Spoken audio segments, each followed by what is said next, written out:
Good afternoon, everybody. So a couple things at the top before we take questions. Today marks the anniversary of 3 landmark Supreme Court cases which were consequential in affirming the basic truth that every American should have the right to marry the person they love. 10 years ago today, the court's ruling in United States v. Windsor v. Hollingsworth v. Perry made significant strides laying the groundwork for marriage equality in our country.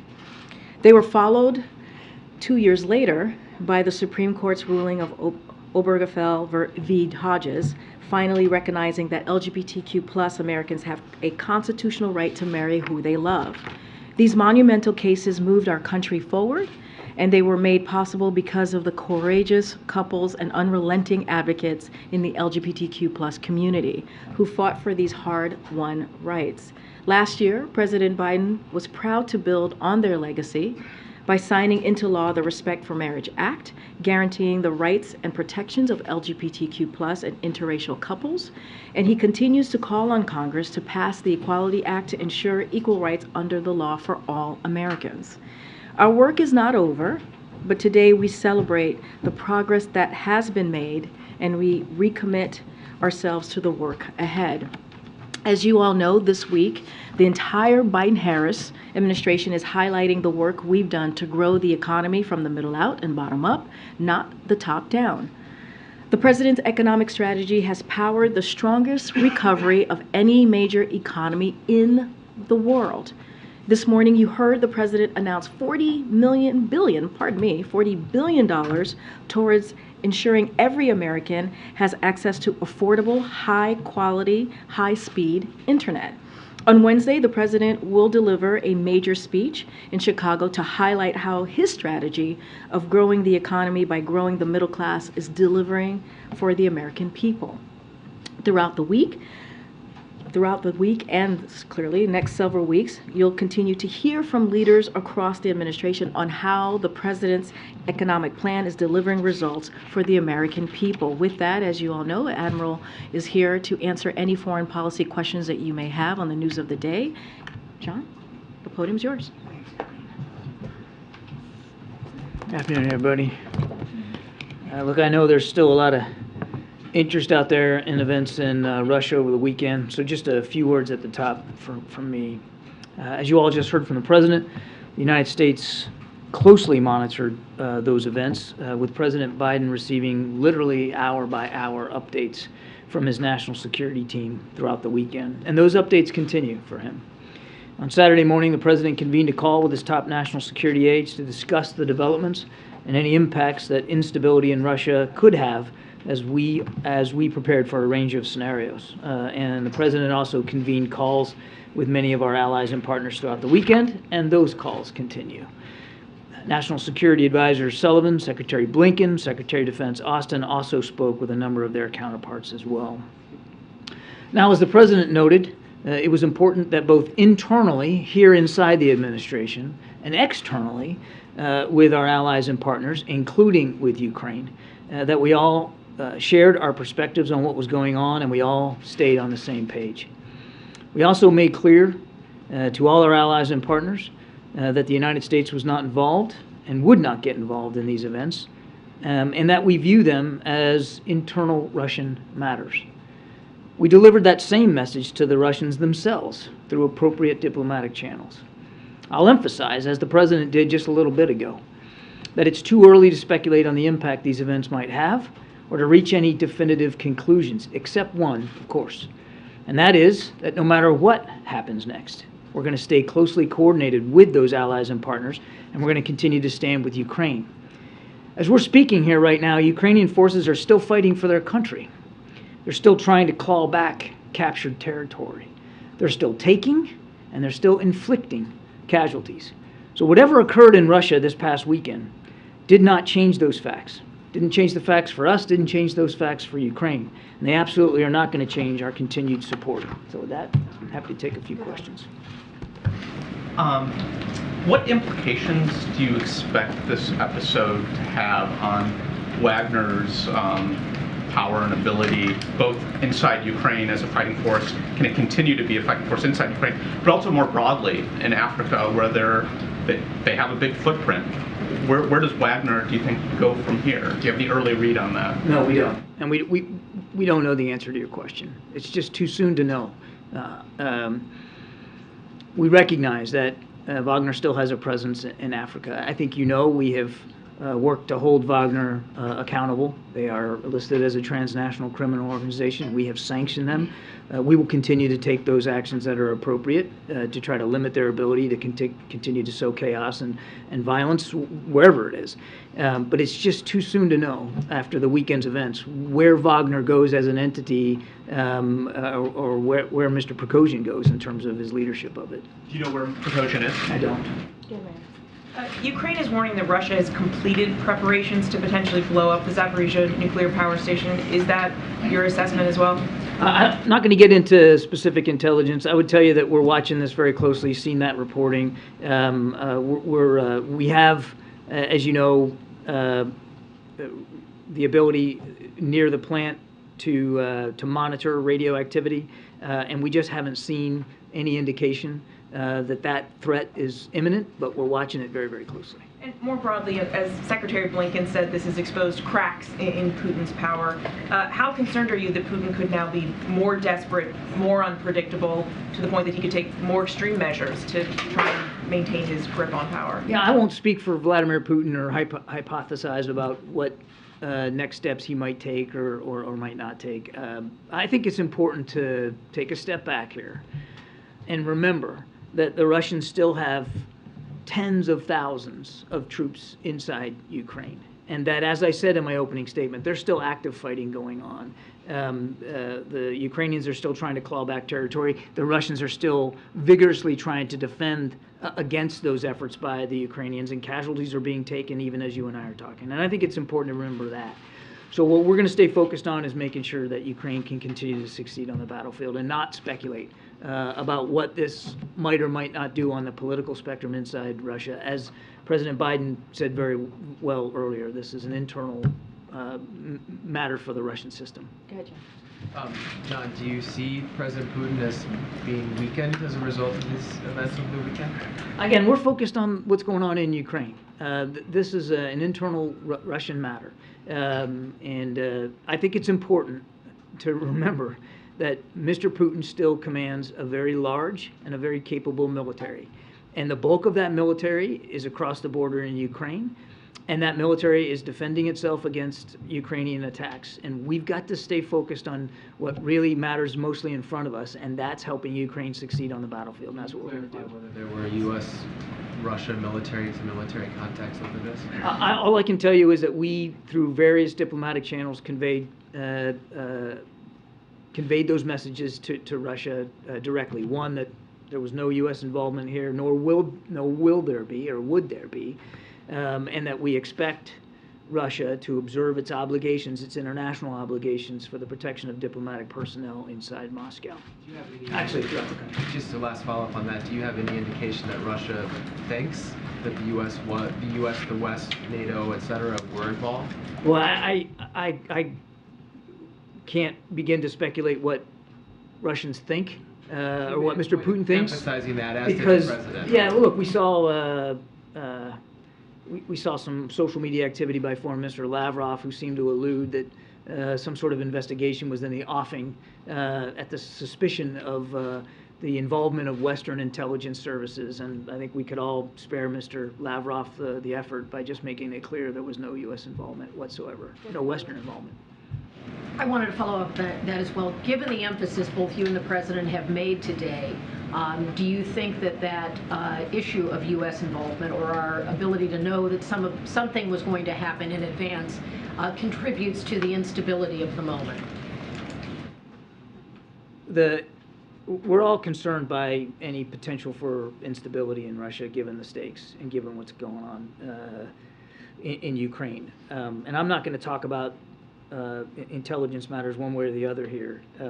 The rift between Mr. Fragosian and the Wagner Group and the Russian Ministry of Defense was playing out in public for all of you to see. the tensions, the frustrations, the anger, the accusations, all played out publicly. That was no secret whatsoever. Now, what that tension does inside Russia, again, that's an internal Russian matter. What we've got to do is not get distracted by that and make sure that we're focused on supporting Ukraine. I want to follow up on a different subject briefly. At the question and answer event with President and Prime Minister Modi, our colleague Sabrina Siddiqui of the Wall Street Journal asked a question of the Prime Minister, and since that time she has been subjected to some intense online harassment from people inside India. Some of them are politicians, they have associations with the pro-Modi government, and in part they've been targeting her because of her Muslim faith and questioning her own heritage. Because this was supposed to be about democracy and in some form, wanted to find out what is the White House reaction to the fact that a journalist posing a question to a Democratic leader is getting that kind of pushback. We're aware of the reports of that harassment. It's unacceptable, and we absolutely condemn any harassment of journalists anywhere, under any circumstances. That's completely unacceptable. It's antithetical to the very principles of democracy that you're right, were on display last week during the state visit. Go ahead, Richard. Thank you, Kirby. So, do you agree that the counteroffensive, the Ukrainian counteroffensive, has gone more slowly than expected? And do you analyze that, considering the Wagner group will be busy doing something else, that it will help this counteroffensive? I don't know what the Wagner group's going to be busy doing here. Again, I think it's too soon to Amar's question. It's just too soon to know how this is going to play out, whether in Africa or elsewhere, certainly in Ukraine. And I am not, I have said before, and I'll say it again today, I'm not going to do armchair quarterbacking of the counteroffensive from this podium. That's up to President Zelensky to speak to. Our focus is on making sure that they have what they need to succeed, whether it's training, tools, equipment. And you're going to see another round of support announced from this administration for Ukraine in terms of weapons and capabilities this week. So we are focused on that. That's where our heads are. And just to make sure, Kirby, that I understand well, the NSC, how much did the NSC knew about the development of this Wagner movement towards Moscow before it started? Yeah, as I think I mentioned to Kelly, the dispute and the tension between Wagner and the Russian Ministry of Defense was widely known. It was public. Rolling towards Moscow. It was all that tension was public. I'm not going to talk about intelligence matters. Thank you. No, go ahead, Ed, and then we'll go to the back. Okay. Ed goes first. Thank you, John. Thank you for doing this. So, what should we call what transpired over the weekend? Is it a mutiny, coup, or attempted coup, an armed rebellion? We're not slapping a bumper sticker on it, Ed. In the U.S. assessment, was the objective ever really to directly threaten Putin or the Kremlin? I'm sorry, can you say that again? In the U.S.'s assessment, was it ever the Wagner Group's intent to directly target Putin or the Kremlin? Again, I would let the parties speak for themselves here in terms of what transpired and what motivations there were for these actions. That's not something that we could accurately or even appropriately speak to. What I can speak to is we made sure that we lashed up early and have stayed lashed up with our allies and partners to make sure we all have the same kind of perspective on this and we're approaching it from the same way, and that we made appropriate communications with the Russians about their obligations to protect our diplomats and to make sure that they knew we weren't involved. You were describing early attempts to communicate with the Russians about what happened. Did they respond in real time to any of that outreach? There were appropriate diplomatic discussions that occurred over the course of the weekend, again, to send those two messages. So is the U.S. confident the Russians would be responsive in the event of a nuclear or other real crisis, given how they were this weekend? I would just tell you, Ed, and this has been the case for the last 16 months, I mean, Russia is a nuclear power, that we have been monitoring as best we can Russian strategic posture, their nuclear capabilities. That continues. And we've seen no indication. Outside of the blustery rhetoric, we've seen no indication that there's any intent to use nuclear weapons inside Ukraine. And I can also assure you that we've done nothing, we've seen nothing that would compel us to change our own strategic deterrent posture. But just given how the interactions went over the weekend, you're confident they'd respond in real time if there was some other kind of... We had good direct communications with the Russians over the course of the weekend. It's our expectation that that would be able to continue going forward. Just to button up real quick, given all that interaction this weekend, what you guys have seen, can you say right now who's in charge of the Russian military? The Russian military, I mean, first of all, I wouldn't, it's not my job to speak for another military, but there's absolutely no indication that there's been any changes that we've seen in the chain of command for the Russian military forces. John, in the back. John. Thanks, Karine. John, the NATO Summit is just a few weeks away. How have the events of this past weekend in any way changed or modified the agenda for the NATO Summit? I think it's, again, too soon here. This just happened over the weekend. So I think I'd be fibbing to you if I told you that there was some sort of big agenda item changed because of what happened over the weekend. We'll have to see how this plays out. It's just too soon to know what the impacts are. It's going to be an important NATO summit regardless, because we are now, almost a year and a half into war here in Ukraine. We've got a new NATO member in Finland, and hopefully soon a 32nd member. So there's an awful lot on the agenda to speak to, and it's a critical time for the alliance. The president's looking forward to it. Does the administration subscribe to the view, as it relates to Russian leadership, who essentially leads that country, that the devil you know is better than the devil that you don't know? I'm not sure I completely understand the question, but let me tack it this way, and if I'm wrong... I can try a little bit. Okay, because you lost me there a little bit on the devil stuff. Well, I'm sorry to get into that. I was just simply saying, would you prefer to have Vladimir Putin leading Russia, or an entity like the Wagner Group, or someone named from the Wagner Group leading the Russian government? We believe it's up to the Russian people to determine who their leadership is, and we would prefer to see Russia not invade their neighboring countries. We would prefer to see Russia, since they already did that, remove all their troops from Ukraine and end the war today, which they could do. That's what we prefer. Justin. Thanks. John, you said a number of times you've declined to comment on Putin's grip on power in Russia by saying it's an internal Russian matter. Is that a deliberate decision by the U.S. government to avoid contributing to the notion that the U.S. was somehow behind this, or does the White House simply not have an assessment at this moment of his grip on power? We're just not going to involve ourselves in speaking to an internal domestic Russian issue right now. We're staying focused on supporting Ukraine. And I just want to disavow you of any idea that the reason why we're saying we weren't involved has something to do with not wanting to comment about the situation in Moscow and Mr. Putin's leadership. It was important to say it on the face of it, that we weren't involved and we have no intention of being involved. What we are going to be involved in is supporting Ukraine. And then there's been Brent crude increase this morning. There was higher European natural gas prices. How closely is the administration monitoring potential energy price shocks as a result of instability in Russia? Been watching it since the beginning of the war, actually before the beginning of the war, and we'll continue to do that. April. John, I want to kind of get into the weeds off of Jeff's question on weakness.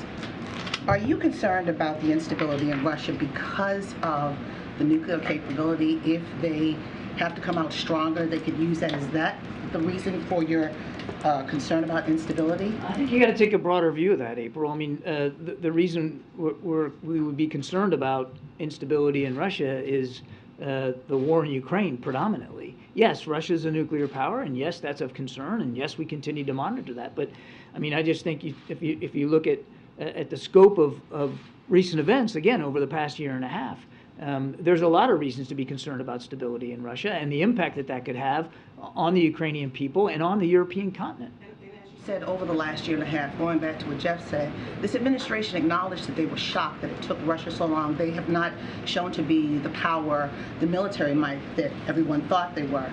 And then what happens this weekend, does it show cracks in Russia's military might and who they are as we perceive them? Yeah, again, we're not going to characterize the events of the weekend or be able to contextualize it for you beyond what we've said before. It's just too soon to know what impacts this is going to have on Ukraine and on Russia, quite frankly, throughout Europe. It's just too soon to know.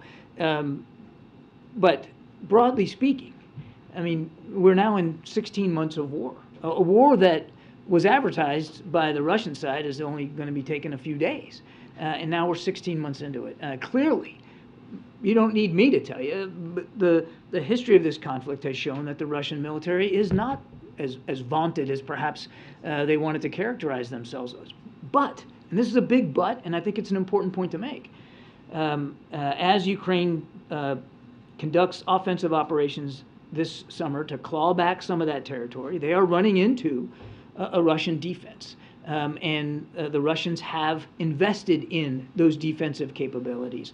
And so, as I said in my opening statement, casualties are being taken on both sides. There's a lot of active fighting right now in the east and the south of the country. And again, not to sound like a broken record, but what we're trying to do is make sure that the Ukrainians have everything they need to be successful in that fight. Good, John. John, is the president at all disappointed that this episode came and went and Vladimir Putin's still in power? The president is focused on supporting Ukraine. We're not taking sides in this internal matter.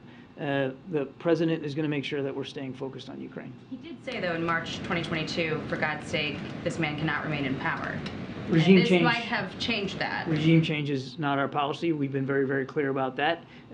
What we're focused on is making sure Ukraine can succeed on the battlefield. What was his demeanor like when he was getting the hour-to-hour updates? Look, I wasn't with the president when he was getting these, so I'm not sure I'm qualified to speak to his demeanor. As you know, the president very keenly tracks foreign policy developments around the world.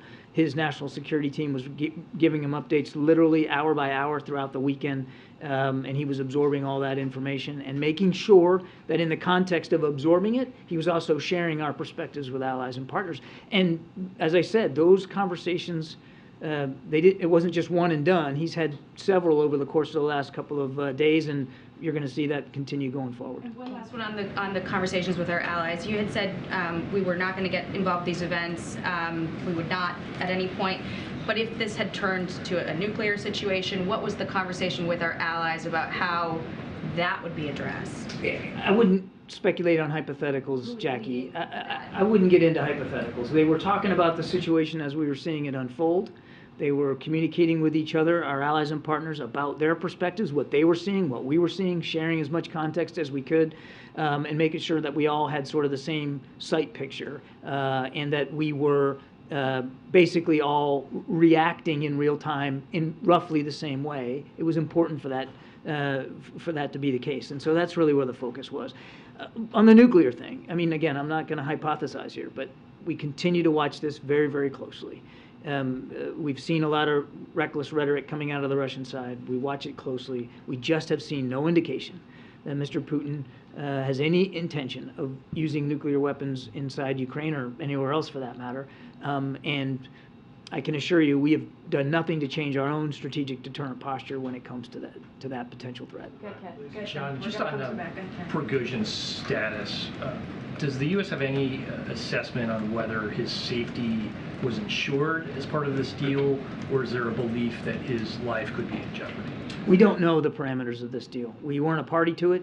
I'd point you to the parties to it to speak to the details of it. We just don't have visibility on that. And then just in terms of the war itself, do you have an assessment of just how much, to what extent the Wagner's forces have been diluted in Ukraine and what that might mean for the Ukrainian troops? Diluted with a D or diluted with a T? The T. Just in terms of the size of the force in Ukraine now, as opposed to last. Oh, you mean siphoned off? Yeah, exactly. Yeah, it's unclear right now where the bulk of the Wagner forces are. I mean, we've seen some reporting, mostly through press and social media, that many of them moved back across into Ukraine. But we're not in a position to verify or validate those reports. So it's really unclear where they all are and where they all might go or what they might do in terms of the future. It's undisputed, of course, that Wagner played a role, particularly in the fight for Bakhmut. They were reinforced by Russian military forces, and that had a major factor on their ability to take that town. But as I have said many, many times, I mean, Wagner's approach here was just to throw bodies at the fight, largely ill-trained, ill-equipped, and poorly led, but just body after body after body, and they suffered a lot, tens of thousands of casualties just taking Bakhmut, all for a town which I've also said didn't have any strategic value to the Russians one way or another. Nadia. Thank you. Can you confirm that Mr. Prigozhin is in Belarus, No. as Senator Warner seemed to indicate? I cannot. Okay. Can you give us your assessment of the group? Can it survive without him, or do you think that he was a central figure, that he was able to control all its operation, whether it's in Ukraine or in Africa? I think I'd give you the same answer I gave Amr. It's just too soon to know what the future of Wagner is going to be. We're going to stay focused on the group. Of course, we have to.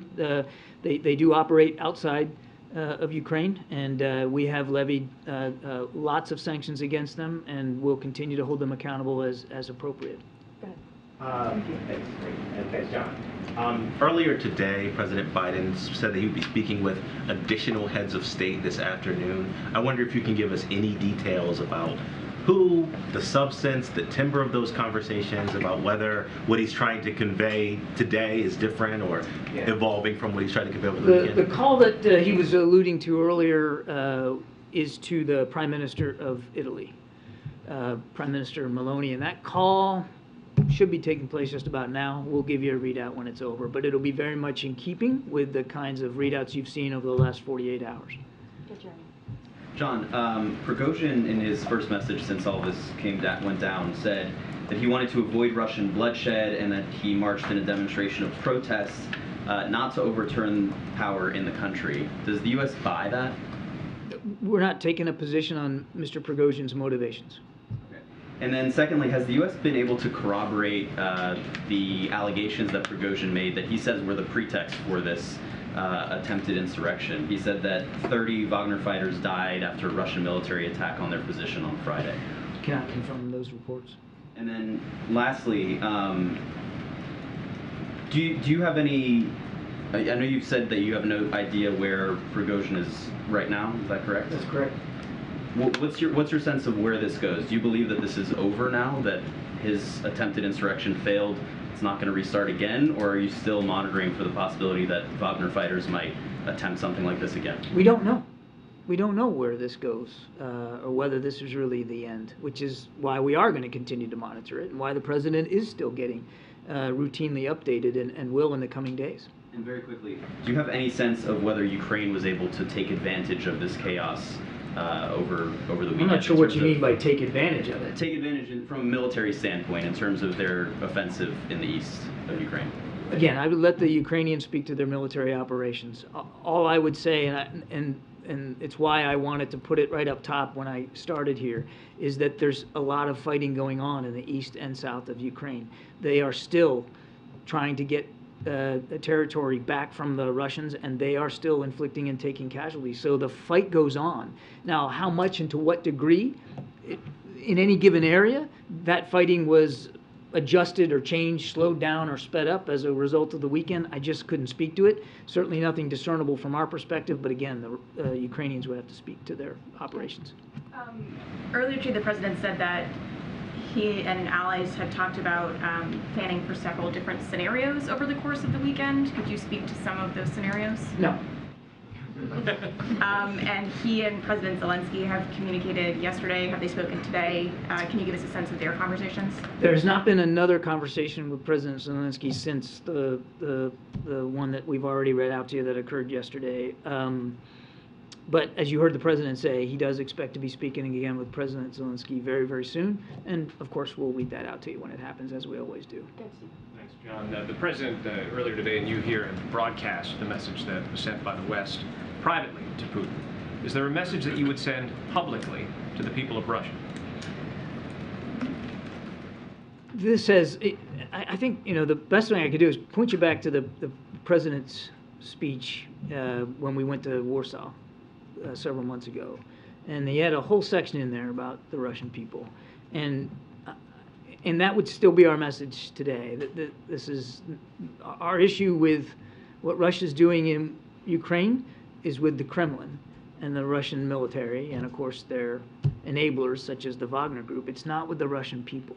It's not with the men, women, and children that live in that country, and who didn't make this rash and reckless and illegal decision to invade a neighboring country in a completely unprovoked way. Karenina. Thank you. Can we just talk about the White House's assessment of other nations' reactions to whatever we're calling this thing over the weekend? Specifically, Tehran's reaction, Beijing's reaction, and New Delhi. Did Washington engage with any of those three? And then also, we know that the NSC had meetings in Copenhagen this weekend with BRICS countries. Can you just tell us what came out of that and whether they've adjusted their posture on it? So on your first question, as we have these conversations, certainly at the president's level or at the cabinet level, they will be read out to you. So I don't have any other conversations to speak to, and I certainly would not get into the business of characterizing another country's attitudes or reflections or perspectives. They can speak for themselves. We've been very focused on how we're looking at this and how we're tracking things. On the meeting in Copenhagen, I think you know the National Security Advisor attended virtually, and Senior Director for Europe Amanda Sloat was there in person in Copenhagen. It was a meeting called by the Ukrainians, hosted by Denmark, but it was a Ukrainian meeting, and it was really about having a discussion about the principles of peace and this idea of a just peace and where that can go and what's the right next steps to try to achieve a just peace in Ukraine. And it was a valuable discussion. I'm told productive and in a good variety of countries that were there, representing places from all over the world. Again, I'd let those countries speak for their participation and their takeaways, but our takeaway was it was worth the time and worth having that discussion. Thank you, Karine. Thank you, Admiral. What does the White House make? It's on the Middle East. What does the White House make of Prime Minister Netanyahu's call today to eradicate the idea of establishing a Palestinian state and to cut off the Palestinian aspirations regarding establishing one? I haven't seen those comments, so I'm going to refrain from a specific reaction to them until I've had a chance to see them and look at them and discuss that with the rest of the team. I will only say that the president remains committed to the value and the viability of a two-state solution. There is some concern in such countries like Poland and Lithuania, neighboring Belarus, about possible movement of Wagner's troops to Belarus. You just said that you don't know where they are, but will you be able to track them? And if there is a movement of Wagner's group's soldiers to Belarus, would it require strengthening eastern flank of NATO, just in case? And on another topic, is there any movement on Sweden's membership to NATO? Are there any signs that may suggest that Sweden may join NATO before Vilnius summit? The president's still optimistic that they will, and we look forward to welcoming him in the alliance. The conversations between Sweden and Turkey continue. We encourage that dialogue. And we hope that it'll very soon come to a positive conclusion. On your first question, we just don't know what the future is here for Wagner and where those troops are going to go, what they're going to do. We just don't know. So this idea of tracking them, I mean, I couldn't begin to answer that question for you with specificity. What we are going to track is what's going on inside Ukraine. And we're going to make sure that we're also in constant communication with the Ukrainians about what they need to be successful. That's where the focus is. Now, on your question about the eastern flank, we have already bolstered the eastern flank. President Biden ordered an additional 20,000 American troops to the eastern flank of NATO, and they have stayed there. So we now have about 100,000 American troops on the European continent, the most since World War II. And that's a significant presence, and we're going to continue to evaluate that with our allies along that flank to if we have to adjust, we'll adjust. But there's already been a significant contribution by the United States to the eastern flank of NATO. Concerns about security of NATO Summit in Vilnius if Wagner's troops move to Belarus? Again, that's a hypothetical I can't possibly answer in terms of where they're going to go. We're looking forward to a productive NATO summit, and of course, security for summits like that are always a prime concern for all the nations involved. Thanks. A couple questions. The fact that this Wagner convoy could travel a main highway without being stopped by any kind of air power, does that reflect to you any kind of issues with Russian command and control? I can't speak to that. And then secondly, in terms of the kind of Ukrainian counteroffensive, what's your assessment of the pace of how that's going? Is that going slower than it should be? President Zelensky himself, I think, spoke publicly last week, saying that that it's going slower in some areas than he would have liked. He's the commander-in-chief. He gets to make those determinations and he gets to give those orders. As I said earlier, the Russians have invested a lot in the last 6-8 months in terms of defensive capabilities. In some cases, their defensive lines are 3 deep. And by 3 deep, I don't mean just 3 feet. I mean miles and miles and miles deep, but 3 big lines of defense. They knew that the Ukrainians were going to want to take back territory in the spring and summer months, and they worked to prepare it. And defense, as any military history student will tell you, defense is the stronger form of war, and so the Ukrainians are running into Russian defenses. And by President Zelensky's in his own analysis, it has slowed them down a little bit.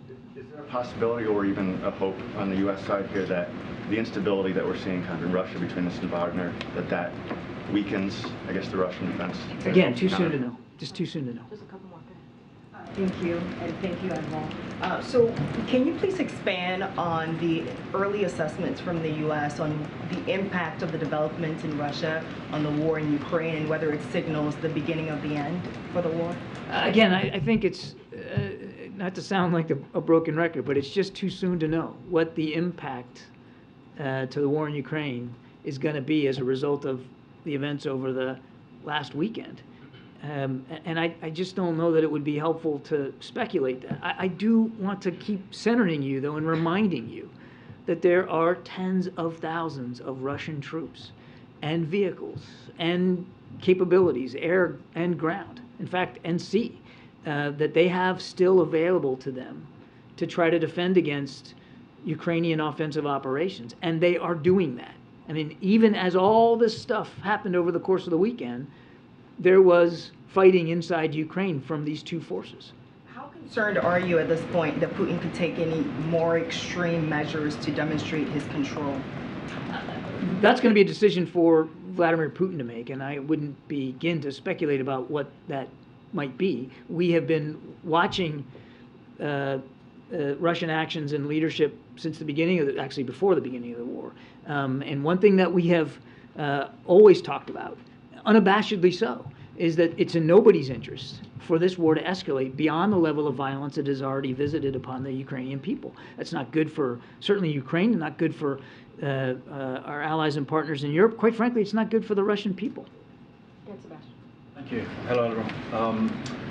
During this whole drama, was the administration happy, content that all the nuclear weapons in Russia were like totally under control the whole time, or was that actually something that was beginning to worry people over on this side, given the chaos and briefly actual complete no one having a clue who's in charge anymore? Happy and content are two words I don't normally associate with monitoring nuclear activity. They fix, in different ways. Not us.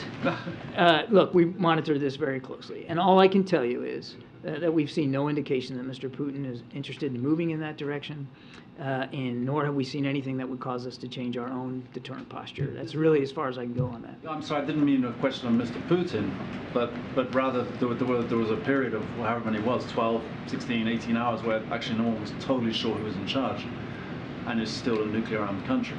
So that period. As I said, instability in Russia is something that we would take seriously, and we certainly had lots of questions over the course of the weekend, as did you, about the situation in Russia and the issue of stability. And we did have, and were able to have in real time, through diplomatic channels, conversations with Russian officials about our concerns. I just have to leave it at that. Given the role that Belarus appeared to play, at least in ending this uprising, does that give any new insight from your vantage point on the relationship between Putin and Lukashenko?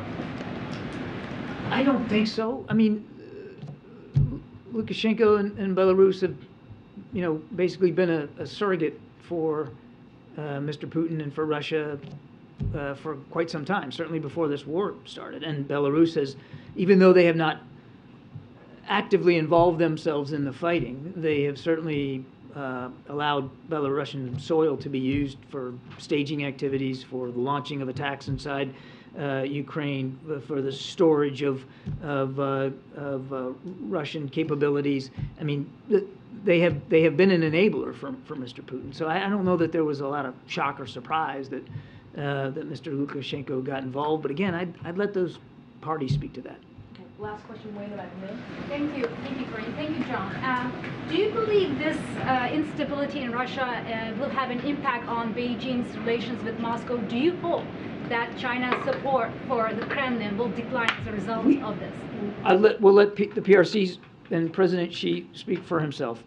We don't want to see any country at all support Mr. Putin and make it easier for him to kill more Ukrainians. We want to see every country around the world sign up and actually implement the sanctions that are in place, the international sanctions, and not provide any ability for Mr. Putin to continue to operate his war machine. And we have communicated that not just to the PRC, but to other countries all around the world. Now, what they do about this is going to be for them to speak to. All I can do is tell you what President Biden's focused on, and that's making sure, A, we're staying abreast of what's going on, and that the Ukrainians know nothing's going to change about our support.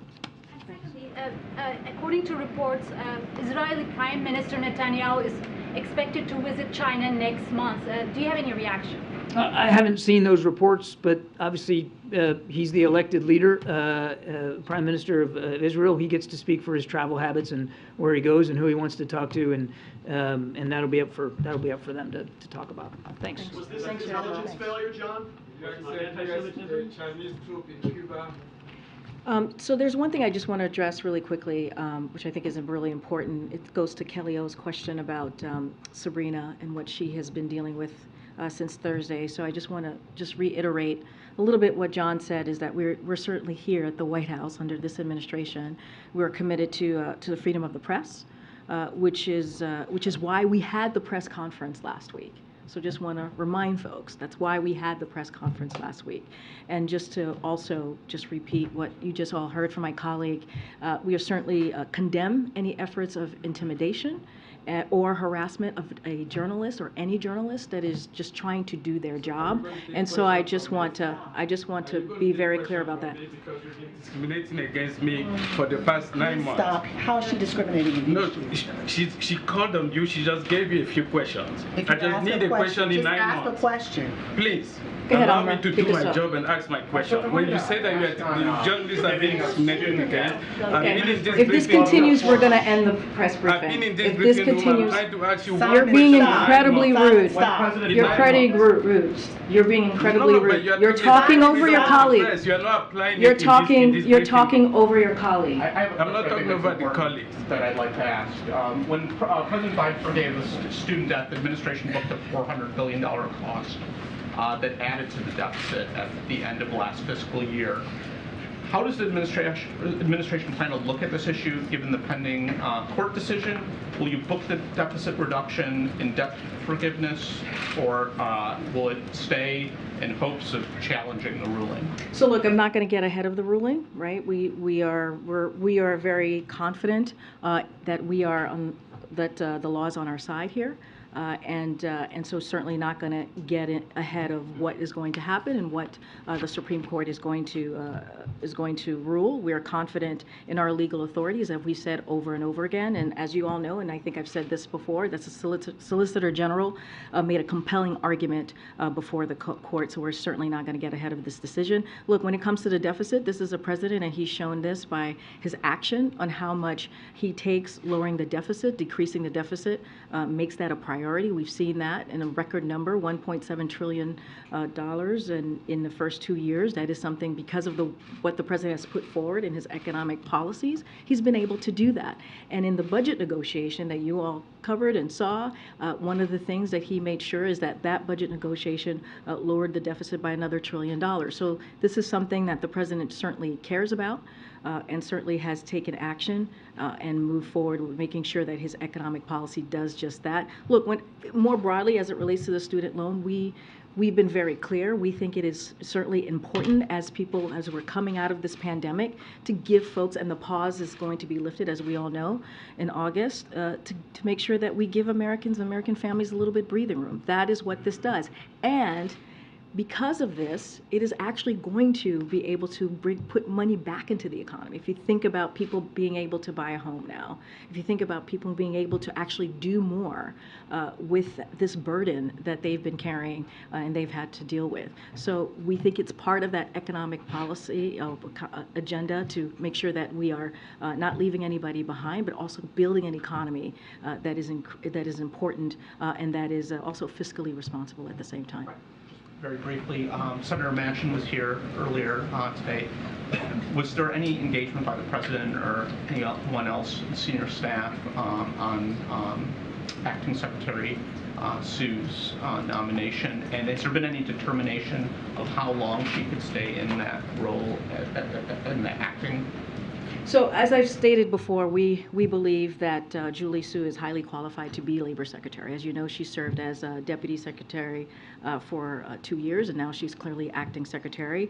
And we are doing everything that we can in our power to make sure that she is successful in becoming the next Labor Secretary. And I think I've laid out actions that we have taken every day, even during the budget negotiation, to make those calls, to have conversations with senators on the Hill, and to get her through. I don't have anything to share ahead of that, but we continue to support a swift confirmation of her. I don't have a readout of a conversation with Senator Manchin in the last couple of hours, but I can assure you that our team here, Office of Leg Affairs, and other members of the different offices here at the White House has certainly been all hands on deck in trying to make sure that we get her through. Gotcha. Karine, to follow up on the press freedom issue that you touched on, can you give us a sense of the discussion between President Biden and Prime Minister Modi about that? What did they discuss, and what did President Biden say to him about not only press freedom, but the other human rights issues that are so clear in India right now? So as we've said many times, the president will never shy away on having those conversations with a world leader, a head of state, when it comes to human rights. He has done that throughout the past 2 years, and through his career as a vice president, certainly as a senator. Not going to get into private conversations, but I think we have made ourselves very clear here on our view, and I'll just leave it there. Did the president accept Prime Minister Modi's answer to Sabrina about the human rights issues and attacks on Muslims and others in his country? You know, we were asked this question last week on Friday, and I think that is for the Prime Minister to answer, and for all you all to critique or write about it. I'm not going to discuss that from here. What I know is that we are committed. We are certainly committed to the freedom of the press, which is why we held a press conference last Thursday, which is why we thought it was important for you all to hear from both, not just from the president, but also from the Prime Minister, and for journalists to be able to ask a question. Thanks, Karine. I wanted to ask you about this new Bidenomics messaging push. Can you just give me a sense first of, how did you guys coin that phrase, or why did you decide to go with that branding going forward? You don't like Bidenomics? No, I'm just asking. I'm curious. I think it's pretty clever. It's pretty good. It makes good sense, Bidenomics, right? It kind of flows off the tongue really well. But in all seriousness, look, what you're going to hear from the president, I don't want to get ahead of him. I think we've kind of laid out a little bit of what we are thinking, or what we think the president's going to lay out, or what he is going to lay out. Certainly it's a vision, right? It's a vision about growing the economy from the middle out, the bottom up. You hear us say that over and over again because we believe that trickle-down economics does not work. And we have seen that over and over and over again. And what we have seen, even before the pandemic, is we've seen Americans and American families being left behind. And so one of the things that the data, if you look at the data and what we've seen from what the president has been able to deliver in the last 2 years, is an economy that's getting back on its feet, an economy that's actually delivering for the American people. 13 million jobs, unemployment rate at under 4%. When you think about wages going up, when you think about inflation at its lowest by more than 50% than it was a year ago, that's because of the work that this president has done, and he's going to continue to focus on what we can do to lower cost for the American people. And so that is incredibly important. Look, it's going to be a cornerstone speech, as you've heard me say. It's going to be an opportunity to talk about the historic progress, right, as we're talking about implementing those historic pieces of legislation. And so all of those things go hand in hand. And we believe that that is the vision of the president, and hence Bidenomics. Well, one of the reasons I ask is because, the latest CNN polling showed that just 34% of Americans approve of the president's handling of the economy. So is there a risk that this new branding could backfire? And are you confident that this new messaging push is going to change Americans' opinions of the president's handling of the economy? So we believe our job is to continue to speak to the American people, to lay out what it is that the president is doing on behalf of American families. And that is important. And we have the data to prove it. We have the numbers to show that his economic policy has indeed worked. Look, I kind of talked about this moments ago. This has been a challenging time for Americans, right? You had the pandemic. We just had my colleague here talk about the war that Mr. Putin has started in Ukraine, and what that has done to inflation, not just here but around the world. So we know that the American people they're dealing with a lot. But what we believe is that we have done the work. And we have shown that inflation has indeed come down. It is still too high, and so the president's going to talk to that. He's going to speak to where the American people are, and he's going to make sure that we lay out what is it that we have been able to do in a historic fashion to deal with what the American people is currently dealing with. But look, 13 million jobs, again, when you think about how Americans feel better about their personal finances, that is important. When you think about wages are going up, when you think about the really good paying, millions of good paying jobs, union jobs that his policies are going to create, all the things are really incredibly important. So the president's going to continue to speak to that, and that's what we believe that is our priority to do. So you're confident that you can change the public's perception of the economy? We're going to try, right? I think the president, when he has a moment, when he is at the podium, most of the time when he's speaking to the American people, he speaks to the economy. He speaks to lowering costs. He speaks to what matters to the American people. He talks about making sure that we give Americans a little bit more breathing room. He understands what it's like at the end of the month when families are sitting around their kitchen table talking about how they're going to pay costs. That's why insulin at $35 a month is so important, right, for the senior citizens. That's what came out of the Inflation Reduction Act. That's why energy, making sure we're lowering costs for energy is so important. That's what came out of the Inflation Reduction Act. And that's just one piece of that's just one historic piece of legislation that is now into law. So there are so many things that we have done we believe that the American people need to hear directly from us, and that's what you're going to continue to do. Let's not forget the Invest in America tour, right? This is we're about to launch the second part of that tour, where cabinet secretaries, you're going to see the principals are out there talking to the American people. So we believe it is important for us to do that, and that's what you're going to see. Go ahead, Steve. Follow up to Jeremy's question. Should we view Bidenomics as a response, answer to, or opposite of Reaganomics? I mean, look, we believe Reaganomics doesn't work. We've been very clear. We believe that a trickle-down economy doesn't work. It has not worked. That is shown to be the case for decades now. And so what we have been very clear, you hear me say this all the time, building an economy from the middle out and bottom up. That's what we want to do. And every piece of historic legislation speaks to that, speaks to what the president wants to do, very loud and clear in historic fashion. Some of them in bipartisan way. We think about the infrastructure legislation, right? And what that has been able to do, bringing both sides together, making historic investments in our roads and our bridges. The president just talked about broadband this morning, historic investment in broadbands to communities that have been left behind when we talk about that. And so all of these things are important. And so he is, if you will, reimagining how we should build an economy, transforming how an economy should look like for the better, so that we, again, do not leave anybody behind. And it's not about just blue states. It's about blue states, red states, rural America, urban America. It's about everyone who he believes he is the president for. I will just follow up. The historians view Ronald Reagan as a top 10 president in their own surveys. He left office with a better than 60% approval rating. It's argued, you don't have to agree, I'm sure the president doesn't, but many people believe that Ronald Reagan's record, his economic record, propelled the country to prosperity, born in America, late 1980s growth, propelling it for growth of the 1990s.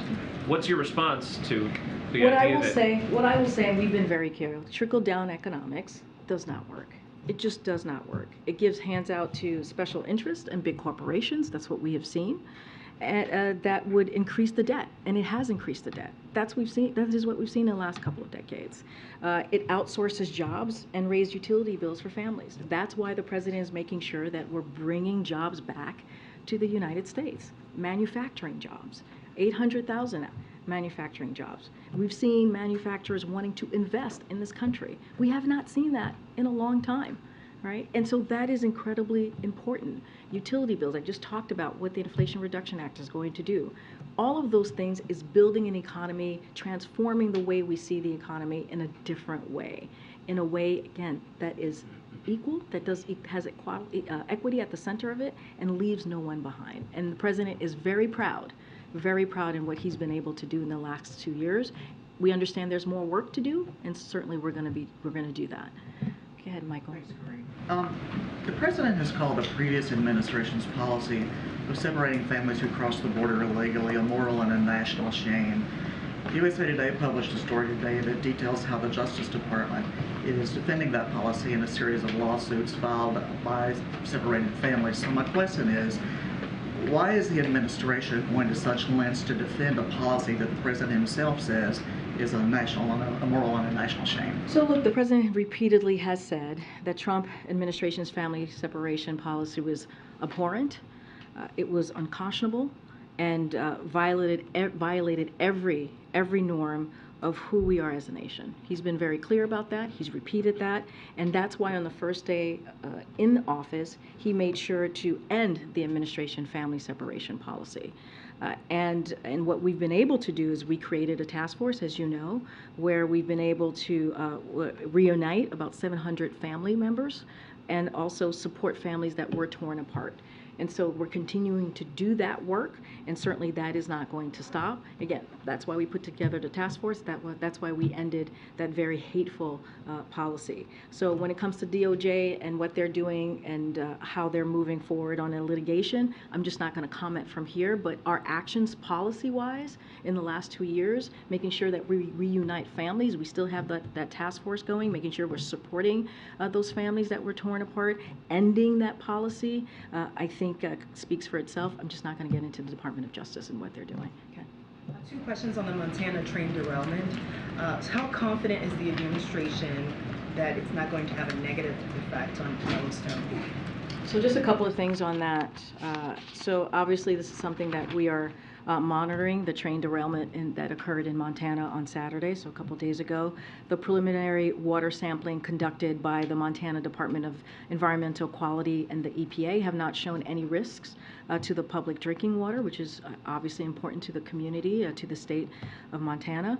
EPA, Montana DEQ, and Montana Rail Link are actively monitoring water quality, and federal agencies, including the EPA and DOT, are coordinating with the governor's office and local officials to assist in the response. And obviously, as always, whenever something like this happens, the White House is ready and to offer any federal assistance. And certainly, we are in regular communications with government officials on the ground.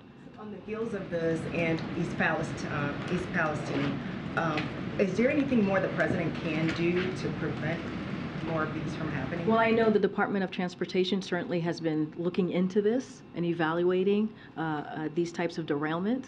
So I would certainly refer you to them. And I know that Secretary Buttigieg has taken this very seriously, as has the president. So we are doing everything that we can to address this issue of derailment across the country. But as it relates to Montana, as it relates to even East Palestine, that community, we certainly were all hands on deck in making sure that we provided what the community needed. And in this most recent situation, we are here to offer any federal assistance that the state of Montana might need. Okay, go ahead, Joe. Thanks a lot, Karine. Over the weekend, Speaker McCarthy floated this idea of launching an impeachment inquiry targeting Attorney General Merrick Garland. And the focus here, according to the Speaker, would be Merrick Garland's weaponization of the DOJ. What's your reaction to that idea? So as you've heard me say repeatedly over and over again at this podium, is that the president respects the Department of Justice independence. He respects the rule of law, and that is what you're going to see under this administration. So I'm not going to speak to anything that is related to that piece. But I will say more broadly, look, we've been very clear. I just laid out. We talked about Bidenomics. I was just asked by one of your colleagues why the president is focusing on this, why he's having this conversation with the American people, why we have coined this term. That's because the president believes that we have a lot of work to do for the American people, that this is the priorities of the American people, making sure we continue to build on the success that we've seen the last 2 years, continue to lower costs, making sure that we're implementing those historic pieces of legislation. Clearly that is now law, the bipartisan infrastructure legislation. When you think about the Chips and Science Act, when you think about the Inflation Reduction Act, all of these pieces of legislation that are now law, clearly, are incredibly important. And so that's what the president's going to talk about, investing in America. And it's unfortunate that congressional Republicans want to continue to focus on an issue that Americans that's not their priority. They want us to move in a bipartisan way on everything that I just laid out. We saw that in November, in the midterm election. And that's what they want to see. And we would welcome congressional Republicans to join us on working on behalf of the American people, working on the priorities that they care about, working on lowering costs for American families across the country. If the Republican-led House goes down this path, they have the numbers, if they wish to do so, to impeach the Attorney General. They don't have the numbers, however, just based upon the makeup of the Senate. Would you say, Karine, that this is a waste of time on the part of congressional Republicans? What I will say is basically what I just laid out seconds ago, John. It's just this is not the main priority of American families. They want us to come together in a bipartisan way to work on the things that they truly care about. When it comes to the Dobbs decision, right? When it comes to reproductive rights and reproductive health care, when it comes to making sure that we are working and focusing on lowering costs for American people. That's what they want us to see. That's what they want us to come together in a bipartisan way to deliver, to build on the successes that this president has done the last 2 years. Good. Thank you, Karine. I've got 2 quick questions. Florida Governor Ron DeSantis is on the border, and he is escalating his attacks against the Biden administration, who, in his words, he calls, quote, the critical link in an illegal transnational human smuggling syndicate. I'm wondering if the White House has any response to that kind of rhetoric. Wait, say that one more time, because I have not heard his remarks. The governor says that the White House, in his words, is the critical link in an illegal transnational human smuggling syndicate. So I'm going to be careful because, yes, he's the governor, but he's also a candidate, so I'm bound by the Hatch Act, so I'm going to be incredibly careful, and I'm not going to comment on campaign matters. What I can speak to is more broadly. And, I will remind you that congressional Republicans just voted. Literally, they just voted a few weeks ago, a month ago, for the biggest border security cut in history, the biggest cut in history when it came to the Default on America Act. That's what that was. Part of that act was to cut border security, and that's what they voted on. And meanwhile, what this president has done, he has secured record funding for border security. He has record number of agents and officers securing our border, and is implementing policies that have resulted in significant drop in unlawful border crossing since Title 42. That is what the president has done. And so, I'm, again, going to be very mindful in how I respond. But speaking more broadly, I would say the question is to not us, but it is to congressional Republicans and what they have done to make this situation even more difficult by cutting the budget for by voting to cut the budget for border security and not supporting this president and what he's been trying to do. Question. It's not unusual for presidents to invite members of their family to official White House functions, like the state dinner last week. I'm curious, though, in light of some of the recent legal controversy, if the president communicated to members of his family not to conduct business on White House grounds. Can you tell us about any kinds of guardrails that are up? So look, I'm going to be, again, very mindful because this is all connected to a case that the DOJ is currently overseeing, so I'm not going to comment on that specifically. But as you know, and we have laid out very early on in this administration, when it comes to ethics, when it comes to how we all kind of move about and how we respect clearly the government ethics here. This is an administration that has been incredibly transparent on that and has put some very strict rules. And so I can speak to that. I can speak to how the president has moved forward in making sure that the people who work for him and himself are held to kind of a strict course of action. But I'm not going to speak to anything that's related to the case. I'm going to Think about guardrails for the president's family? I'm just not going to speak to anything that's related to this case. Do any guardrails exist? I'm not going to speak to anything that is related to this case. As you stated, there are we've had when it comes to ethics, we take that very, very seriously here in this administration. Thank you, everybody.